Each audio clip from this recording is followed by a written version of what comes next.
আসসালামু আলাইকুম ওরহমতুল্লাহি ওবারাকাতুহু। সম্মানিত দর্শক মণ্ডলী, আজকে আপনাদের সামনে আমি খুবই গুরুত্বপূর্ণ একটি নকশা নিয়ে উপস্থিত হয়েছি। ইনশাআল্লাহ এটা যদি আপনারা সাথে রাখেন তাহলে অনেকগুলো উপকার হবে। অনেকগুলো এই কিতাবে উল্লেখ আছে, আবার অনেকগুলো কিতাবে উল্লেখ নেই।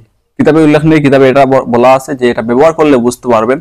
তার মানে এই নকশাটা যদি আপনি ইয়াকিন বিশ্বাস দৃঢ় রেখে আপনি বিশ্বাস করে এটা ব্যবহার করেন, তাহলে ব্যবহার করার পরে আপনি দেখতে পারবেন আপনার কি কি উপকার হয়। তখন আপনি নিজেই বুঝবেন যে এটা অত্যন্ত ফজিলতপূর্ণ একটি নকশা।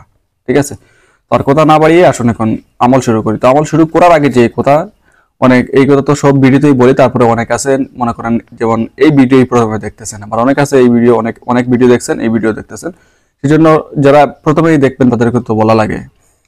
তো এটা হচ্ছে ইয়াকিন ঠিক রেখে আমল করতে হয়। এক নম্বর হচ্ছে আপনি যে এটা আমল করতেছেন এটার দ্বারা আপনি উপকার পাবেন। এটা হচ্ছে ইসলামিক আমলের নিয়ম নীতি। এটার দ্বারা আপনি উপকার পাবেন, এরকম নিজের উপর একটা মনে রাখবেন, বিশ্বাস রাখবেন, আর আল্লাহ তাআলার উপর ভরসা রাখবেন। এই যে নকশার অনেক পূর্ণ, এটা নয় যে এই নকশার ক্ষমতা অনেক বেশি, এরকম না। এটার উসিলায় আল্লাহ তাআলার এই চাওয়াগুলা পড়বেন, এই হাজতগুলা পূরণ করবেন, এতটুকু। কাজে আল্লাহ তাআলার উপর ভরসা রাখবেন। আল্লাহ তাআলা ছাড়া কোনো কিছু করতে পারে না। তো আল্লাহ তাআলার উপর ভরসা রাখবেন আর নিজের উপর আস্থা বিশ্বাস রাখবেন, আর এইরকম তদবির করবেন, ইনশাআল্লাহ উপকার পাবেন। তো আসুন এখন জেনে নিই কি করতে হবে। তো স্ক্রিনে আপনারা অবশ্যই একটি নকশা দেখতে পারবেন। ওই স্ক্রিনের নকশাটি কি করতে হবে, যে ব্যক্তি এই নকশাটি লিখে নিজের কাছে রাখবে তার মালে বরকত হবে। বরকত এটা হচ্ছে খুবই গুরুত্বপূর্ণ একটি জিনিস। অনেক টাকা আপনি ইনকাম করবেন, যদি বরকত না থাকে দেখবেন টাকা তো শেষ হবে, আর উল্টা আপনি ঋণগ্রস্ত হয়ে যাবেন। আর বরকত যদি থাকে তাহলে আপনি কম টাকা উপার্জন করবেন কিন্তু বরকত পাবেন। অনেক কিছু কেনাকাটা করবেন, তারপরে দেখবেন টাকা রয়ে গেছে। এটাই হচ্ছে প্রকৃতপক্ষের ধনী। ঠিক আছে, তারপরে যেটা হবে জানমালের নিরাপত্তা থাকবে। অনেক সময় দেখা যায় যে আমাদের জানমালের উপর অনেক আঘাত চলে আসে। এই আছে সম্পদ, এই নাই, বা এই আছে জিনিস, এই নাই, মোবাইল এই ছিল, এই নিয়ে গেছে আরেকজন। তো আপনার জান মাল উভয়টাই আপনার বরকত হবে, মুশকিল আসান হবে। ঠিক আছে, কোনো সমস্যার মধ্যে পড়ছেন, সমস্যা থেকে উদ্ধার হতে পারবেন, ইনশাআল্লাহ এটা আসান হবে। তো এখানেই আপনি পাইলেন অনেকটা উপকার আরো রয়েছে। মানুষের অন্তরে তাহার প্রতি ভীতি সঞ্চারিত হবে, এবং যে কোনো প্রয়োজন দেখা দিলে তা মিটে যাবে। অর্থাৎ মানুষের অন্তরে তার প্রতি ভীতি সঞ্চার হবে। এটার অর্থ হচ্ছে মানুষ যে আপনাকে শুধু ভয় পাবে এরকম না।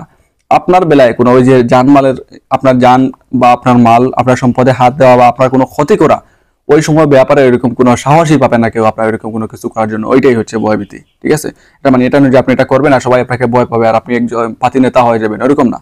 ঠিক আছে, এছাড়াও এই নকশার আরো অনেক ফজিলত রয়েছে। যে ব্যক্তি এই নকশা নিজের কাছে রাখবে নিজেই এর উপকারিতা প্রত্যক্ষ করতে পারবে। তো দেখছেন যেরকম বলছিলাম কিতাবে এরকম। অর্থাৎ এটা যদি আপনি সাথে রাখেন, যে ফজিলতগুলো আপনাদের সামনে বললাম এগুলো তো আপনি পাবেনই, তারপরেও আরো অনেকগুলো ফজিলত রয়েছে, সেগুলো আপনারা ব্যবহার করলে বুঝতে পারবেন কি কি ফজিলত হয়। ঠিক আছে, তো ক্ষতির কোনো নাই যে এটা ব্যবহার করলে ক্ষতি হতে পারে বা এরকম এরকম কোনো কিছু নেই। হ্যাঁ, যদি আপনি অবৈধ কোনো উদ্দেশ্য নিয়ে এটা ব্যবহার করেন তাহলে ক্ষতিগ্রস্ত হতে পারেন। আর বৈধ উদ্দেশ্যের জন্য, নেক হাজতের জন্য, নেক আসার জন্য, মুশকিল থেকে উদ্ধার হওয়ার জন্য এরকম করলে কোনো ধরনের ক্ষতির কোনো উপকার নাই এবং আপনি উপকৃত হবেন। ঠিক আছে, তো যাই হোক আজকের ভিডিও পর্যন্ত। আশা করি এই ভিডিওটি আপনাদের অত্যন্ত উপকার আসবে। এই নকশাটি আপনারা সবাই ব্যবহার করবেন, ইনশাল্লাহ খুবই উপকার হবে। তো নকশাটি লেখার নিয়ম সেটা হচ্ছে, এটা আপনি যদি নিজে লিখতে পারেন তাহলে তো লিখলেন, আর যদি নিজে লিখতে না পারেন তাহলে একদম সহজ, এটা কম্পিউটার থেকে আপনারা প্রিন্ট করে আনবেন, একদম ছোট করে প্রিন্ট করে এনে তাবিজে ঢুকিয়ে হোক আর যে কোনো ভাবে হোক আপনার সাথে রাখবেন। এটুকুই আপনার সাথে রাখলে ইনশাআল্লাহ এই ফজিলতগুলো আপনি পাওয়া শুরু করে দিবেন। তো এটা যে কোনো দিন যে কোনো সময় করতে পারবেন, কোনো সমস্যা নাই। ঠিক আছে, কম হলেও 21 দিন পর্যন্ত ব্যবহার করবেন, আর এর উপরে যদি বেশি দিন ব্যবহার করেন কোনো সমস্যা নাই। তো যাই হোক আজকে ভিডিও পর্যন্ত। সবাই ভালো থাকুন, সুস্থ থাকুন। আসসালামু আলাইকুম ওয়া রাহমাতুল্লাহি ওয়া বারাকাতুহু।